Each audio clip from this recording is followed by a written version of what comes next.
हिंदू धर्म में शक्तिपीठों का एक अलग महत्व है और हर शक्तिपीठ की अलग कहानी है। श्रीमद् देवी भागवत पुराण में माँ के कुल 51 शक्तिपीठों के बारे में बताया गया है, जिसमें से 42 भारत में है, 4 बांग्लादेश में, 2 नेपाल में और एक श्रीलंका, पाकिस्तान और तिब्बत में है। इनमें विराजी माँ के अलग अलग नाम हैं और इन सब की महिमा भी अलग अलग है। ये वे स्थान है जहाँ शिव तांडव के समय माता सती के शरीर के अंग गिरे थे। जहाँ जहाँ ये अंग गिरे उन सबको एक नया नाम मिला।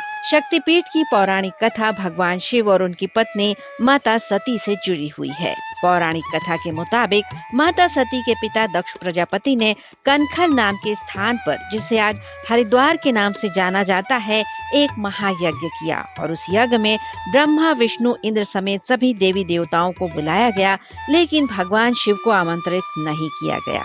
माता सती को इसकी जानकारी मिली तो पति को यज्ञ में आमंत्रित न करने का जवाब जानने के लिए वो पिता दक्ष के पास पहुंची। तब पिता राजा दक्ष ने भगवान शिव के लिए अपशब्द कहे, उनका अपमान किया। माता सती ने इस अपमान से दुखी होकर उसी यज्ञ के अग्निकुंड में अपने प्राणों की आहुति दे दी। भगवान शिव को इस घटना की जानकारी मिलने पर वे क्रोधित हो उठे और उनका तीसरा नेत्र खुल गया। वह क्रोध में तांडव करने लगी और उस स्थान पर पहुंचे जहां माता सती का शरीर था।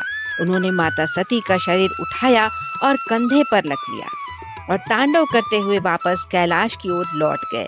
इस घटना से पृथ्वी पर प्रलय का खतरा बढ़ गया, जिसे देखकर भगवान विष्णु ने अपने सुदर्शन चक्र से माता सती के शरीर को खंड खंड करना शुरू कर दिया। इस तरह से उनके शरीर के अलग अलग हिस्से अलग अलग स्थानों पर गिरे। ऐसा 51 बार हुआ और जहाँ जहाँ ये अंग गिरे उन सभी 51 जगहों पर माँ के शक्तिपीठों की स्थापना हुई। ये 51 स्थान देश और विदेश में फैले हुए हैं। पश्चिम बंगाल के मुर्शिदाबाद के किरीटकोण ग्राम में उनका मुकुट गिरा, जहाँ उन्हें माता विमला के नाम से जाना गया। उत्तर प्रदेश में वाराणसी के घाट पर उनके कान का गहना मणिकर्णिका गिरा, जिसके कारण उस घाट का नाम मणिकर्णिका पड़ गया और यहाँ वे माता मणिकर्णी के रूप में जानी गईं। तमिलनाडु के कन्याकुमारी में माता की पीठ का हिस्सा गिरा और यहाँ की शक्तिपीठ में माता को सर्वाणी के नाम से जाना गया। मध्य प्रदेश के अमरकंटक में कमलाधव जगह के पास सोन नदी के किनारे माता सती का बायां नितंब गिरा। अमरकंटक में ही माता का दायां नितंब गिरा और वहीं से नर्मदा नदी का उद्गम हुआ और यहाँ माता को देवी नर्मदा कहा गया। हिमाचल प्रदेश के बिलासपुर जिले में देवी सती की आंखें गिरी और यहाँ वे नैना देवी के नाम से स्थापित हैं और महिषमर्दिनी कहलाई। बांग्लादेश के शिकारपुर बारिसाल से 20 किलोमीटर दूर सोंध नदी के पास उनकी नासिका यानी नाक गिरी और यहाँ उन्हें माता सुनंदा के नाम से जाना गया। कश्मीर के पास पहलगाम में माता सती का कंठ गिरा और यहाँ उन्हें महामाया के रूप में स्थापित किया गया। हिमाचल प्रदेश के कांगड़ा में उनकी जीभ गिरी और यहाँ वे अंबिका कहलाईं। पंजाब के जालंधर में छावनी स्टेशन के पास एक तालाब में माता सती का बायां वक्ष गिरा और यहाँ पर माता को त्रिपुर मालिनी के नाम से जाना गया। उत्तर प्रदेश के चित्रकूट में रामगिरी में माता सती का दायां वक्ष गिरा और यहाँ उन्हें देवी शिवानी के नाम से जाना गया। गुजरात का अंबाजी मंदिर आज काफी प्रसिद्ध है। यहाँ माता का हृदय गिरा था और माँ सती अंबाजी कहलाई। उत्तर प्रदेश के वृंदावन में उनके केशों का गुच्छा गिरा और वो उमा देवी के नाम से जानी गईं। तमिलनाडु के कन्याकुमारी में शुचि तीर्थम शिव मंदिर के पास उनकी ऊपरी दाढ़ गिरी और यहाँ वे पर्वो देवी नारायणी कहलाईं। देवी सती की निचली दाढ़ पंचसागर में गिरी और यहाँ उन्हें देवी वाराही के नाम से जाना गया। देवी सती के बाएं पैर की पायल बांग्लादेश के भवानीपुर में गिरी। आंध्र प्रदेश के कुरनूल के भवानीपुर में उनके दाएं पैर की पायल गिरी और यहाँ वो देवी श्री सुंदरी कहलाईं। पश्चिम बंगाल में पूर्व मेदिनीपुर जिले में माता सती की बाईं एड़ी गिरी थी। यहाँ पर उन्हें देवी कपालनी के नाम से जाना जाता है। माता सती का आमाशय गुजरात के जूनागढ़ में गिरा और यहाँ वो चंद्रभागा के नाम से जानी गईं। मध्य प्रदेश में शिप्रा नदी के किनारे बसे उज्जैनी नगर में उनके ऊपरी होंठ गिरे और यहाँ पर उन्हें माता अवंती के नाम से पहचाना गया। महाराष्ट्र के नासिक में माता की ठोड़ी गिरी और यहाँ पर माता सती को देवी भ्रामरी का नाम दिया गया। आंध्र प्रदेश के सर्वशैल राज मेहंदी में उनके गाल गिरे और उन्हें विश्वेश्वरी देवी का नाम दिया गया। राजस्थान के विराट में उनके बाएं पैर की उंगली गिरी, जहां पर माता को देवी अंबिका के नाम से जाना गया।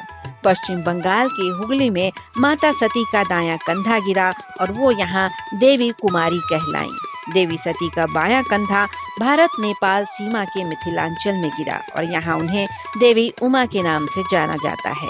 माता के पैर की हड्डी पश्चिम बंगाल के बीरभूम में गिरी और यहाँ उनका नाम कालिका देवी पड़ा। कहा जाता है कि कर्नाटक के अज्ञात स्थान में माता सती के दोनों कान गिरे थे। पश्चिम बंगाल के वक्रेश्वर में माता सती के शरीर का मध्य हिस्सा गिरा था और यहाँ वे महिषमर्दिनी कहलाईं। बांग्लादेश के खुलना जिले में देवी सती के हाथ और पैर गिरे और यहाँ उन्हें यशोरेश्वरी के नाम से जाना गया। पश्चिम बंगाल के अट्टहास में उनका निचला होंठ गिरा और उन्हें देवी फुल्लारा कहा गया। पश्चिम बंगाल के नंदीपुर में ही उनका हार गिरा और यहाँ उन्हें मां नंदिनी के नाम से जाना गया। श्रीलंका के एक अज्ञात स्थान पर उनकी पायल गिरी। कहा जाता है कि श्रीलंका के त्रिकोमाली में ये मंदिर पहले था, जो पुर्तगाली बमबारी में ध्वस्त हो गया। नेपाल के पशुपतिनाथ मंदिर के पास उनके दोनों घुटने गिरे थे और यहाँ उन्हें देवी महाशिरा कहा गया।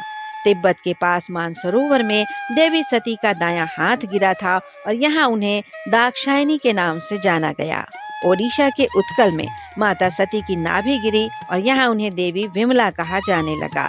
नेपाल के पोखरा में बने मुक्तिनाथ मंदिर में देवी सती का मस्तक गिरा था और यहाँ उन्हें गंडकी चंडी देवी के नाम से जाना गया। पश्चिम बंगाल के बर्धमान जिले में माता का बायां हाथ गिरा और यहाँ उन्हें बहुला देवी के नाम से स्थापित किया गया। माता सती का दायां पैर त्रिपुरा में गिरा था और यहाँ उन्हें त्रिपुर सुंदरी कहा जाता है। बांग्लादेश के चिटगांव जिले में चंद्रनाथ पर्वत शिखर पर देवी सती की दाएं भुजा गिरी और यहाँ उन्हें देवी भवानी के नाम से जाना गया। पश्चिम बंगाल के जलपाईगुड़ी में बायां पैर गिरा और यहाँ वे भ्रामरी कहलाईं। असम के गुवाहाटी में नीलांचल पर्वत पर उनकी योनि गिरी और माता सती को यहाँ देवी कामाख्या के रूप में जाना गया।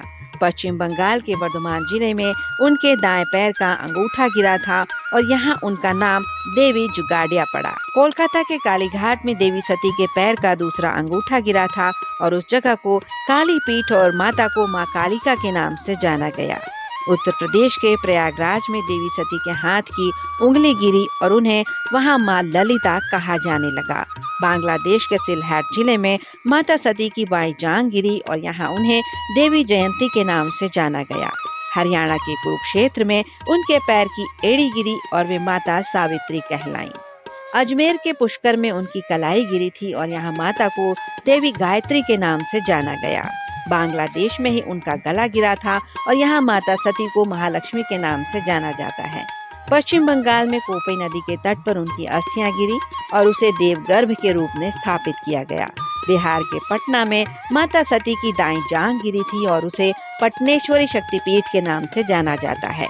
महाराष्ट्र के कोल्हापुर में देवी सती का त्रिनेत्र गिरा और इसे माता महालक्ष्मी का विशेष स्थान माना गया। यह है माता के 51 शक्तिपीठ, जहां लोगों की आस्था साल के हर दिन समान रूप से नजर आती है। दुनिया भर से माता के भक्त अपनी अरदास लेकर इन शक्तिपीठों में आते हैं और माता की शक्ति के साथ नई जीवन ऊर्जा लेकर वापस लौटते हैं। Nupur Sharma, India ahead.